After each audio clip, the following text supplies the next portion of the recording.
So this is the last passage in lesson 10 about the closet scene. Hamlet has burst in, he's accused Gertrude, he's killed Polonius, he's seen the ghost, and now he has to kind of take the consequences of the dead body. But he's really very firm with Gertrude in a way it's very revealing to me, because it's not really part of the ghost's plan to say or to affect his mother. It's really about revenging the death of his father. But Hamlet can't help but reinforce this notion that what she's doing is sinful and that she shouldn't be doing it. Again, he expresses his disgust, his hatred of the body, something I see, his disgust with women and sex. It's very palpable. Continuing here, Mother, for love of grace, lay not mattering unction to your soul, that not your trespass, but my madness speaks. It will but skin and film the ulcerous place, whilst, there's that word again, rank corruption, mining all within, infects unseen. Confess yourself to heaven, repent what's past, avoid what is to come, and do not spread the compost on the weeds to make them rancor. This word everywhere. Basically the shit of sin and sex to grow. Ulcer, rank corruption, confess, repent, avoid sin.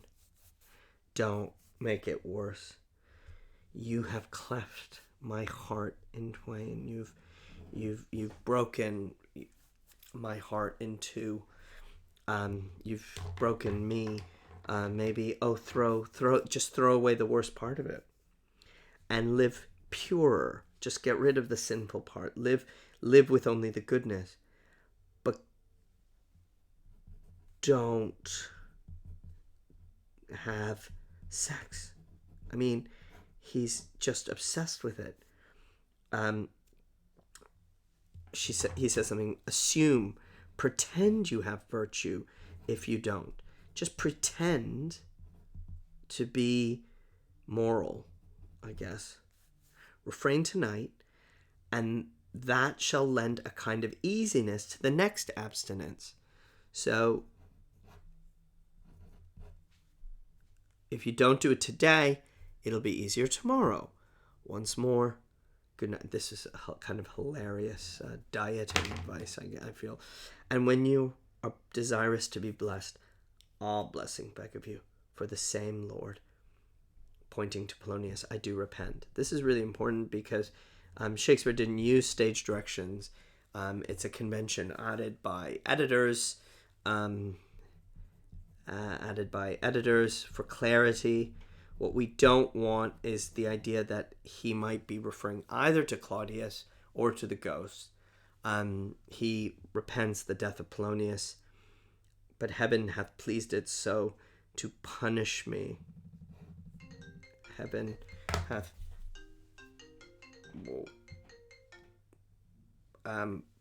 punished me with this, and this with me, that I must by their scourge and minister,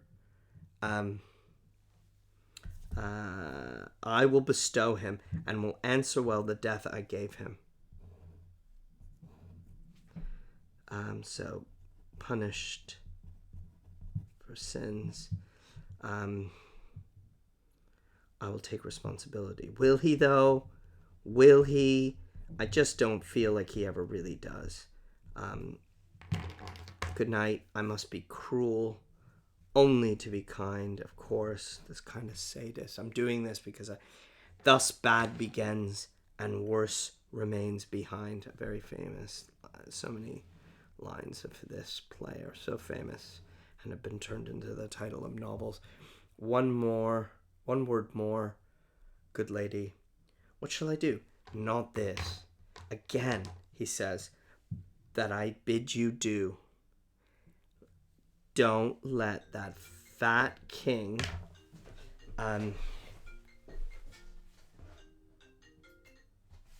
don't let that fat king tempt you again to bed. Pinch wanton of your cheek, call you his mouse, and lend him for a pair of reachy kisses, or paddling in your neck with his damned fingers. This imagery of flirtation. You see how specific it is. I think in the Robert Icke one particularly strikes me as but in many of them, the flirtation between Claudius and Gertrude is really marked, and that maybe it gets triggers from these lines, or you to ravel all this matter out that I'm not crazy, I'm not mad, but I'm mad in craft. A number of times he says this. It's an act. It's a strategy. It's on purpose. What I'm doing. There's a reason for all of this. How in control he is of it is worth thinking about. Be thou assured, if words be made of breath and breath of life, I have no life to breathe what thou hast said to me. Okay, I'm not going to say anything of what you've said to me. I must to England, you know that. Oh, I forgot. And now he knows what's about to happen. He's going to go to England, and there are 2 letters by Rosencrantz and Guildenstern, who I trust like snakes with poison. He doesn't. They bear the mandate. They must sweep my way and marshal me to knavery. Let it work. For 'tis the sport to have the engineer hoist of his own petard. That's a very famous. So it's always fun to have the engineer blown up by their own bomb. Because I'm going to go 1 yard below their minds and blow them at the moon. He's got a plan, and he does blow them to the moon. And he does. He's got another plan. He's got tons of plans, this guy. I'll lug the guts into the neighbor room. Mother, good night. This counselor is now most still, most secret, and most grave. Oh, the jokes. Who was in life a foolish, prating knave? He was a fool. Come, sir, to draw towards an end with you. Okay, his lug the guts, his register is low. Material, physical. There's no soul here, is there? This is just the body. There's no undiscovered country here. When it comes to suicide and things, he was very philosophic, and now with murder, with death presented with the dead body, he's quite blunt and clear that it is just material. There doesn't seem to be anything metaphysical or spiritual here now in Hamlet. This could be a coping mechanism, of course. This could be more of his just anxiety, his contradictions, his inner world. But please do notice that in suicide, he had all sorts of worries and anxieties, and in murder, he doesn't seem to.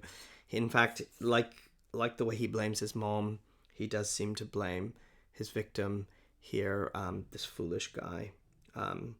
Again, this is now going to take us towards a changed Hamlet, one who has not only killed one, is planning on murdering others.